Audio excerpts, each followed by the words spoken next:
Where would you like me to put my dirty fingers? This is probably the worst dating show that Netflix has ever created, in my humble opinion, okay? When I say the worst show, I'm talking about morally, I'm talking about ethically, because unfortunately, the show is very entertaining. And I only watched the queer edition of The Ultimatum. I'm gonna keep it a buck with you.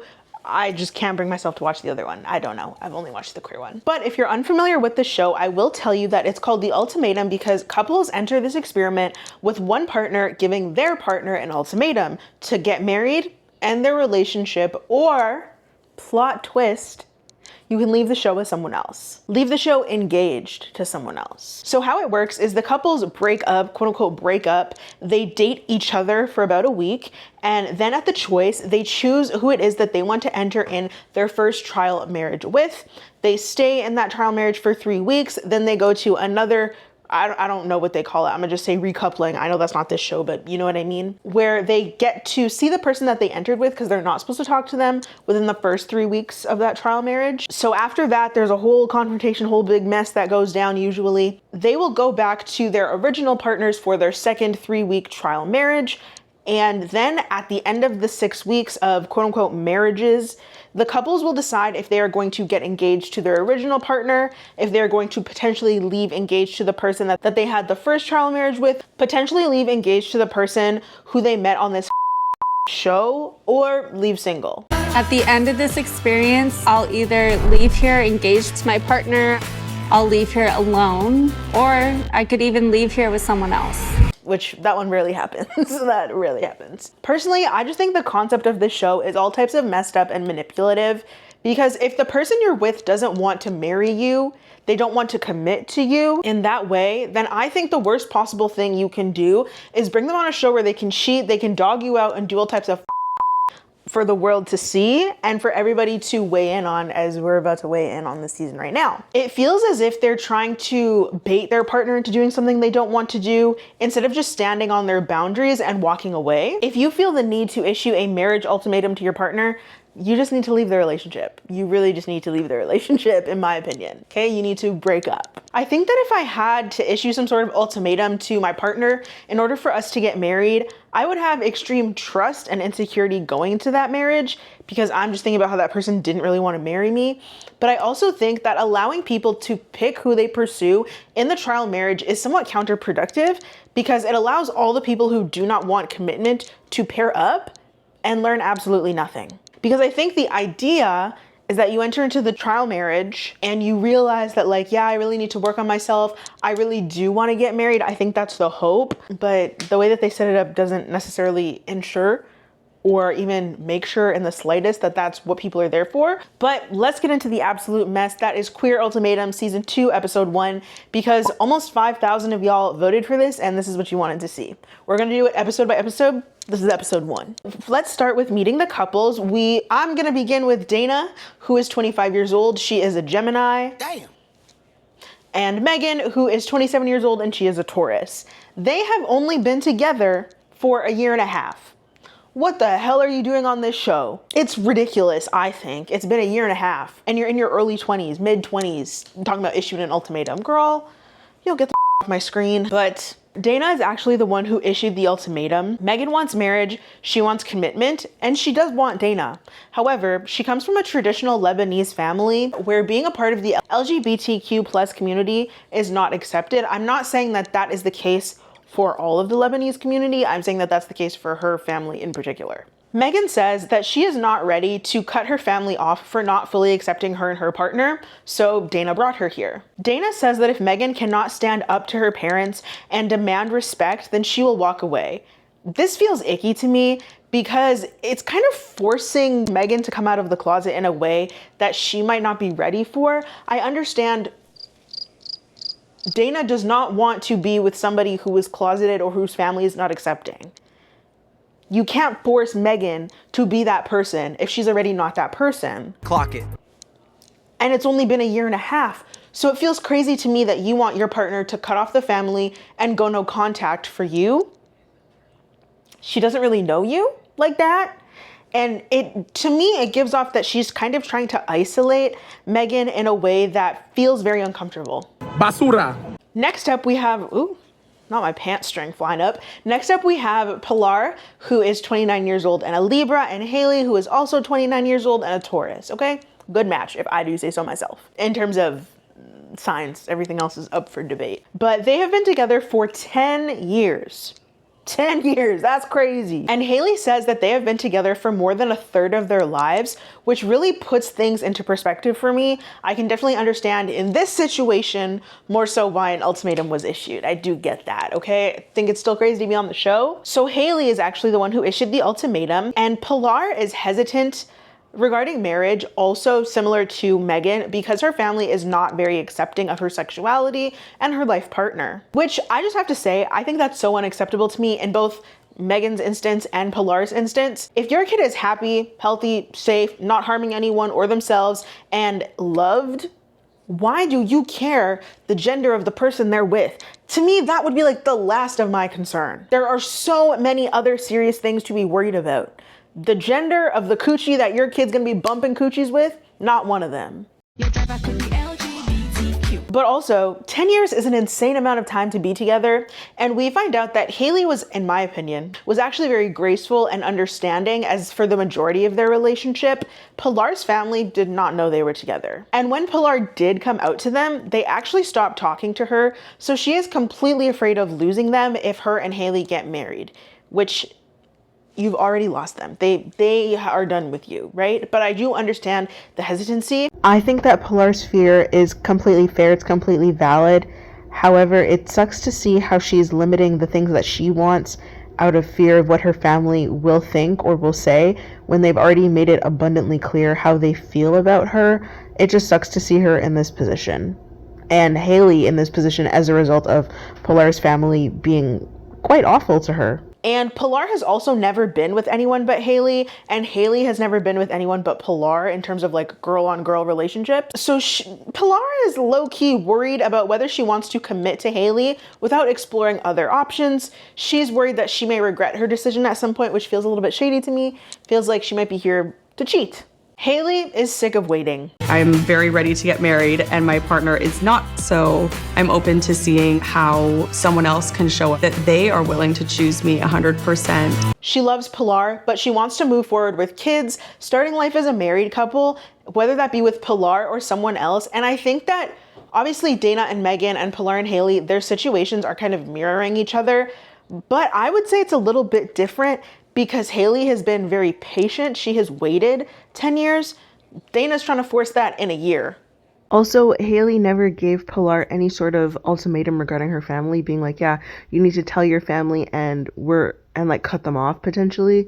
Whereas that's what I feel Dayna is doing. Do I still think it's a little bit, I don't know. Obviously it's a very difficult situation, but I also think it's crazy for Pilar and Megan to be like, yeah, our families aren't accepting, and then you come onto the show where you partner swap and like potentially cheat on your original partners, and it's like you think that's gonna make them more understanding? We listened and were judging hard. Okay. All right. We then have Ashley, who is 30 years old and a Virgo, and Marita, who is 25 years old and a Pisces.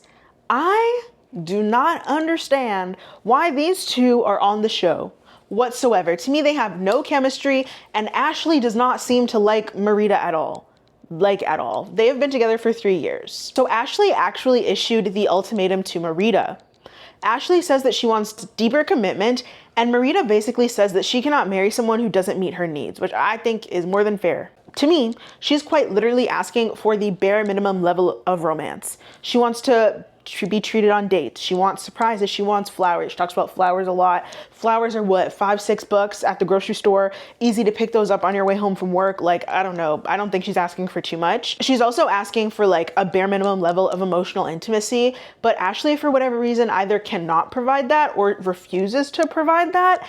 And Ashley is also very critical of Marita's desire for romance, which is confusing to me. I don't understand that. But to me, at this point, I'm gonna say Dayna, Pilar, and Marita low-key all seem like they came into this experiment, came onto this dating show to cheat. What? I said it. Someone also, though, they said that Marita looks like Robin from Sister Wives, and I haven't been able to stop thinking about it since I saw that.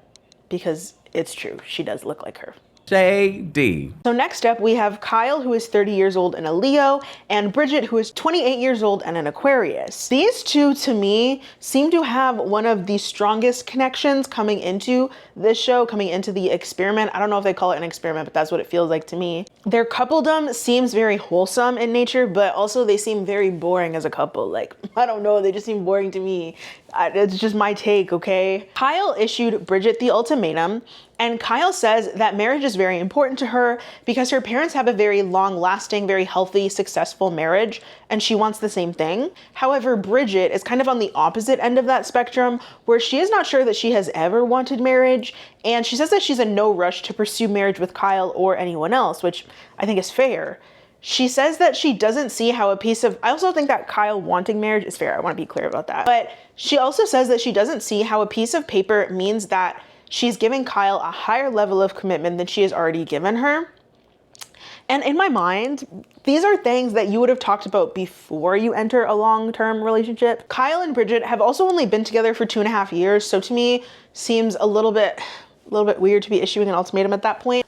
I also think it's crazy how you're almost 3 years into a relationship and you guys didn't decide at the beginning of the relationship to talk about things like marriage and if that was important to you or not. Because marriage is important to me. That's something that I want.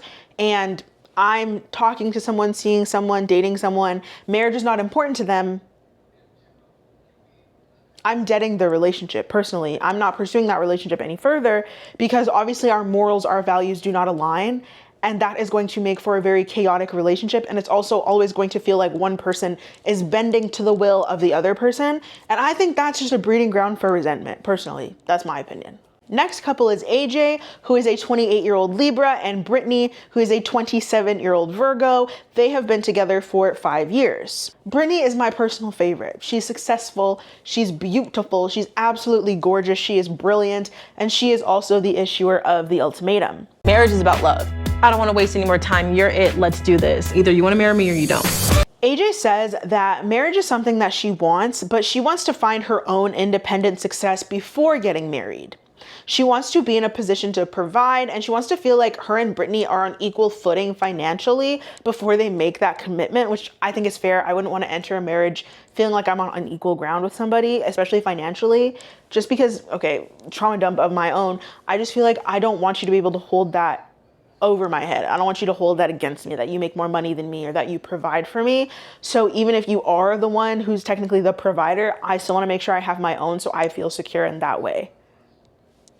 So I get where AJ is coming from with this, okay? Britney, however, she says she does not care about AJ's financial success and she doesn't feel like there's any reason to wait for marriage. She's actually sick of waiting. Oh my God. I understand where they're both coming from, but I think Britney's, I think what she said was a little bit harsh. Like, oh, that's what you care about? Well, I actually don't care at all. What the hell is even that? Be nice. I'm finding it. It's okay. Okay. Then we have Mel, who is 27 years old and a Taurus, and Marie, who is 27 years old and a Virgo. They have been together for 4 years. They are my least favorite couple of the season, personally, just mine. Right off rip, I wasn't really feeling them because Mel does not really seem to be into Marie at all. I think that's evident from the beginning, personally. But I think that she keeps Marie around because she doesn't want to feel like she's alone. Marie is also not getting what she wants from Mel in terms of romance and further commitment. And I think she refuses to leave because she also doesn't want to be alone. However, Marie is the one who issued the ultimatum. Together, these two run a food truck, which leaves very little time for them to actually work on their relationship. And this food truck will get mentioned over and over and over again to the point where it starts to feel like, I don't know, sort of like a little promo. It's also important to mention that the food truck was not Marie's dream. The food truck was Mel's dream. And Marie is always feeling like she's giving Mel whatever she wants. And yet Mel won't give her the one thing that she wants, which is marriage. But at the end of the day, to me, these two do not seem compatible. And Mel seems like a huge player in the worst possible way. How can you be in love with somebody else? So after we meet all of the couples, we see a little season overview, and let me just say things are not looking good, okay? Even I was not expecting things to end up the way that they ended up. But we'll get there eventually, I promise, I promise. We meet host Joanna, and I personally don't really like her as a host, at least from what we are shown. Obviously, there's a lot that's edited out. Maybe she does a lot more behind the scenes because some people do seem to really like her and they do stand up for her as a host at the end of the season. She seems like, don't get me wrong, she seems like a very nice, very kind, very sweet woman, but she does not seem to be great at hosting, in my opinion. She doesn't really know what to say most of the time, and she is really unsure how to move these conversations along or really moderate these really intense conversations. And I also think that normally I don't think people's sexual orientation matters. I think she's a straight woman. I don't think she's a queer woman. And I believe she says that herself, if I'm not mistaken. I could be wrong, but I'm pretty sure she says that herself. I think that if they wanted to have a straight person host, I think you also pair that up with a queer person who can bring that lived experience, because sometimes some of the things she says are just very out of touch. An example of this is when Pilar is talking about how hard it is to deal with her family shunning her and acting like she doesn't exist for the past 3 years after she told them about Hayley. You know, I had my relationship for 8 years, and when I came out to my family, our relationship's never been the same, and my mother hasn't talked to me since. I've always pictured that wedding, you know, your dad walks you down the aisle, your family's there. I don't know if I can give that to you. Joanna jumps in and she says that she recently lost both of her parents and that the family she built, her husband and her children, is what carries her through. I will say I've lost both my parents in the past couple of years. But the one thing that has like resonated with me in my grief is that the family that I built, my husband and my children, is really actually what carries you through. Okay. This is not the same thing as your parents being alive and treating you as if you are dead. Those are very different things. I understand what she is trying to do and how she was trying to comfort Pilar, but I think it just came off as out of touch. Everyone meets for the first time, sitting down at this big round table, and they are told the rules of this experiment and that this is their last night together, and this is also their first chance to mix and mingle. Even at the table, you can see people checking each other out and basically like which is so weird to me because like, girl, your girl can still see you. Dayna says that right away, Mel caught her attention and she feels a strong attraction between the two of them. Mel caught my attention. I do feel like there is like a attraction between us. Cut the cameras. Maybe I'm mistaken, but I feel like this is not supposed to be about attraction, especially because Mel was the one who was issued the ultimatum, right? Like she's the ultimatum receiver. So if I'm Dayna, I'm going to want to pair with somebody who was the ultimatum giver because that person wants marriage and commitment, and that's what I claim I want. But after they're told the rules, they head back to their apartment to spend their last night together. There's a lot of filler, but I'll just give you the highlight reel of the things that I think are the most important from this. Bridget says that she doesn't want to do something she's not totally behind. Like her head and her heart are not into marriage. I don't want to do something that I'm not totally behind. And if that's the case, I personally don't think she should falter and get married just to appease Kyle. Ashley says that Marita has wandering eyes all of the time. What did he say? Girl, then why the f do you want to why do you want to marry her? Why would you want to marry her? Wandering eyes are such a huge ick to me. It's actually disgusting. Like it makes me want to throw up, vomit in your face. It would immediately make me walk away from whoever I was seeing at the time, because no, you're not about to be people in front of me all the time and I'm just gonna be cool with that. You're just lusty and I'm just like, I want to marry you. I don't think so. I don't think so. But Marita tries to defend her wandering eyes by saying that she has wandering eyes. Take a shot every time I say wandering eyes. Drunk, drunk, drunk, drunk. But she says that she has wandering eyes because she's trying to figure out what is best for her, because this relationship makes her feel empty at times. Stop it. Get some help. Make this make sense immediately. Ashley has a problem with Marita's wandering eyes. Marita has wandering eyes because her relationship makes her feel empty. Both of them choose to stay in the relationship, and Ashley wants to marry Marita. You done lost your damn mind. When you get your damn mind, you call me. Just break up. Just break up. But Ashley looks pissed when Marita says that she is not getting the love that she needs. Like, I mean, I'm not getting the love that I need. Ashley says that she has given her entire heart and soul to Marita, but I think the breakdown here in their relationship, there's many things, but I think the biggest breakdown is that Ashley is not willing to give Marita love in the way that Marita wants and needs to receive love. Ashley wants to be able to give what she wants, and Marita should accept that. Ashley keeps saying that she's doing everything to show Marita love and care and commitment, but that just simply isn't true.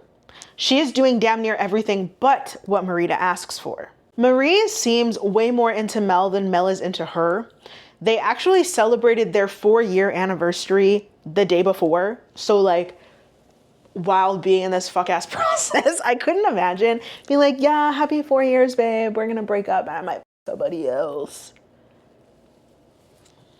No thanks. Y'all could keep that. Marie says that their food truck, their business, puts their relationship to the side, and she does not feel like a priority, and she hasn't felt like a priority for a long time because of this. The things that she wants are not a priority, but the things that Mel wants always seem to be a priority, which is interesting.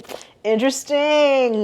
Mel says pretty clearly in pretty plain language that she does not want marriage and she doesn't want kids because she has a fear of messing everything up due to childhood trauma. I don't want marriage and I don't want kids, mostly because I have a really big fear of just f***ing it all up. Which is fair. That's very fair. To be afraid of messing something up or not wanting to pursue something because of that childhood trauma and that childhood fear. But I think if that's the case, that's the truth, then those are things that you should have worked out or have been trying to work out while you're in this relationship with somebody who does want marriage, who does want kids. Or don't date someone who does want marriage, does want kids. Don't do that.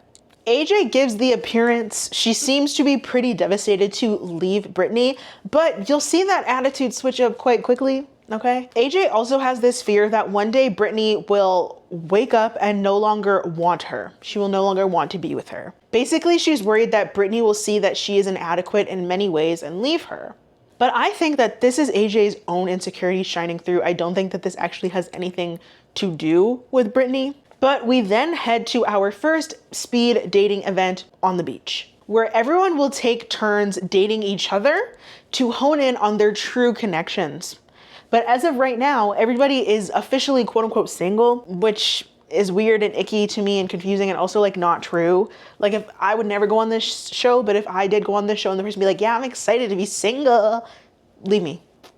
I beg, leave me. Again, there's a lot of filler in this show, like a lot of filler. So I'm gonna just give you the highlight reel. Mel and Dayna have an immediate connection, which was, you know, they talked about the night before. Mel comes off very flirtatious and trying to be very suave, and it's just not, it's not doing it for me. I don't understand the attraction to her personally. It's not doing it for me. But Kyle and Pilar also have an immediate connection, but Pilar also has a connection with Bridget, which is very interesting. Pilar also says that Bridget is the opposite of Hayley and that she is very attracted to Bridget. Bridget is just so opposite of Hayley. I'd say physically Bridget is my type. She's super cute. Which, that would piss me off personally if I were Hayley. I don't know. I feel like the people who go on this show, maybe they're just better than me or something. You know, in Caribbean people are like, yeah, you're better than me. Newsflash, they don't think you're better than them. Moving on. We then get a glimpse of AJ, who seems to have a connection with everyone. I'm having the most fun. I am super excited right now, and your girl's getting it in right now. Had a pool, single AJ out the closet, dust her off a little bit. She is flirting and getting it on with everybody. She's loving the attention. She also loves speaking in the third person. When speaking with Marie, AJ says that she bought a house, and Marie is like, oh, okay, interesting. So you were given the ultimatum and you bought the house? And AJ goes, no, well, she bought the house. What? She bought y'all a house. She grinds for y'all financially. You don't want to marry her, but you're taking credit for her achievements. Why would you say you bought the house if you didn't buy the house? That's just, that's weird. I don't really like that.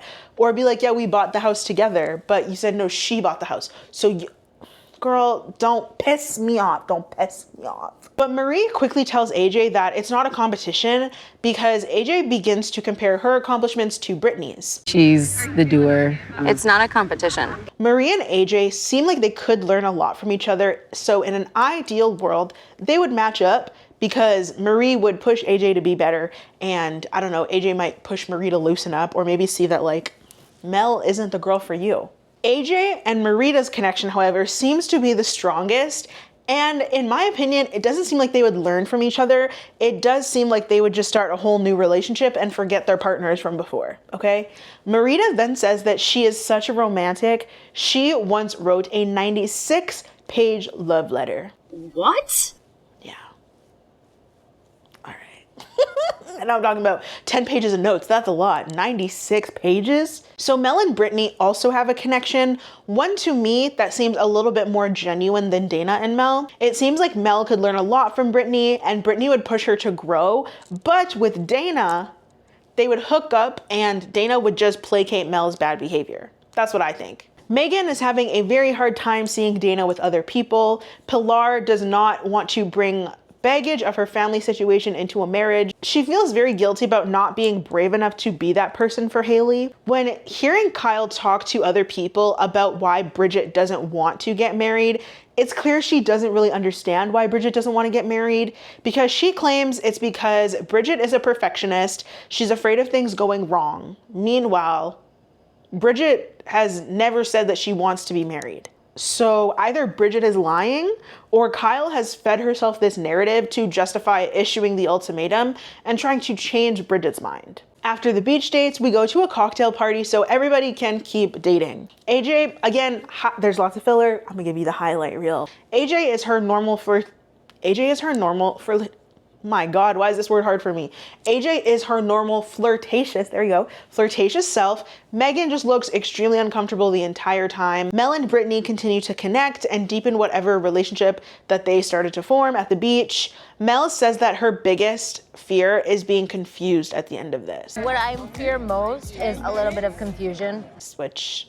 I know something you don't. I know something you will never know. Marita and AJ continue to connect, and I will say AJ is gassing the hell out of this girl. Like, she is really loving this attention right now. She's saying that being with Marita would be like playing with fire, and Marita says that she would be happy to leave alone or leave with the person that she is in the first trial marriage with. Whoever is showing her an ounce of romance, basically, she's willing to leave with that person. If somebody can show me an ounce of romance, and I've been asking for that for 3 years, and that speaks volumes to me, and I honestly would be happy to either leave alone or leave with that person.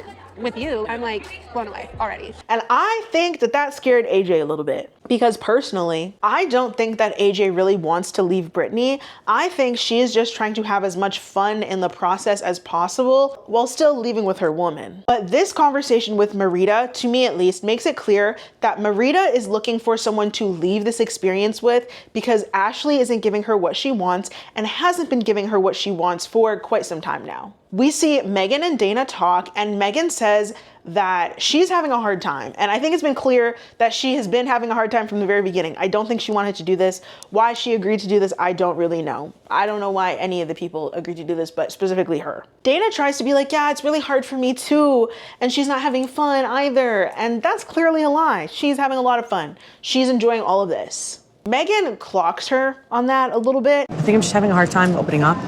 You just have to be patient with yourself. You're just overthinking it. I know it's not fun. It's not fun for me either. I hope you know that. I'm like not. See, but I don't know. Sometimes I feel like I don't know.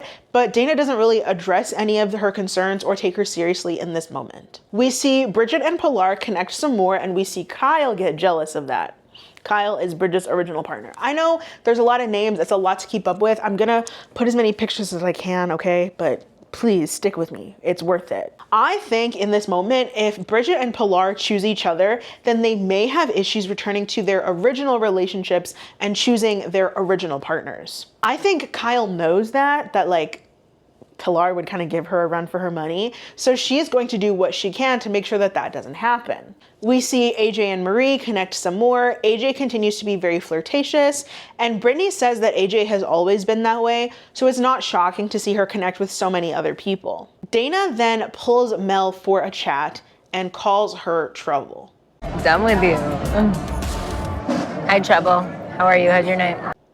Girl, if you know she's trouble, stay away.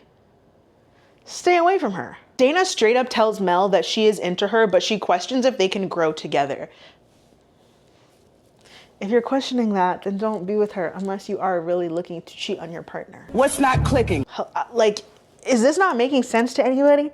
I don't know, I think the premise of this is supposed to be very simple. Throughout this whole cocktail party vibe situation, Megan is very sad and she's not focused on connecting with anyone because she is just watching Dayna and Mel connect. Britney and AJ then go and chat because Britney is clearly struggling with all of this. She breaks down and AJ, I must say, actually does a very good job at comforting her and reassuring her, unlike some other people. Dayna, you crusty. But after the cocktail party, we see Dayna cleaning up like her apartment, cleaning up her clothes, and in walks Megan. And at this point, they're already living separately. It's like, okay, why are you there? But then you see Megan is breaking down and she's crying, so it's obvious why she's there. She says that she is heartbroken. She does not want to do this anymore. She wants to leave. And instead of being understanding or comforting her, Dayna snaps back and says, why are you so willing to back out when something is hard? I'm having a hard time letting you go and saying that I'm single. I just don't know if it's something that I can handle or I want to go through. Why are you so willing to back out when it's like hard? Girl, what? Goodbye. Trash. This to me, maybe I'm reading too much into the situation, but this to me very much felt like an added jab towards Megan because of the current family dynamics. Dayna was full of understanding and empathy when Megan was talking about how she couldn't let her go and she didn't want to say that she was single. But then as soon as Megan expressed that she wanted to leave, Dayna's face switched from understanding to complete disgust and a little bit of rage, which to me is very telling. And I think it just adds to the ick that Dayna is giving me, and it's only episode 1. Dayna says that she does want to go through the trial marriage with somebody else, which Megan's like, do you even want to do that? And Dayna's like, yeah, I do. Are you not embarrassed? This is really embarrassing. Megan says that she doesn't know if she can get past if certain things were to happen. I'm assuming that this means like if they were to be physical with other people, she doesn't know if she can get past that. And Megan says that this might have been too much for her. She's walking away. You just want to walk away now? I'm walking away. This might be too much for me. And that's where episode 1 ends, besties. If you made it all the way to the end of the video, put a little ring emoji down in the comments with an X. Okay, an X and a ring, because I think if you need to go on this show, none of y'all should get married. That's just my personal opinion. That is just my personal opinion. But like I said, we will be covering this episode by episode, 1 episode in each video, because obviously I talk a lot, and that way I can get the videos out to you faster. I thank you so much for requesting this. I thank you so much for being here. Make sure to like, make sure to subscribe, and hit that bell notification so you are aware of every single time that I upload. If there's another show you'd like to see me cover, another series, you can drop it down in the comments, or you can leave me a DM here on Instagram, okay, besties? Thank you so much for being here. I appreciate y'all, and I'll see you in the next one.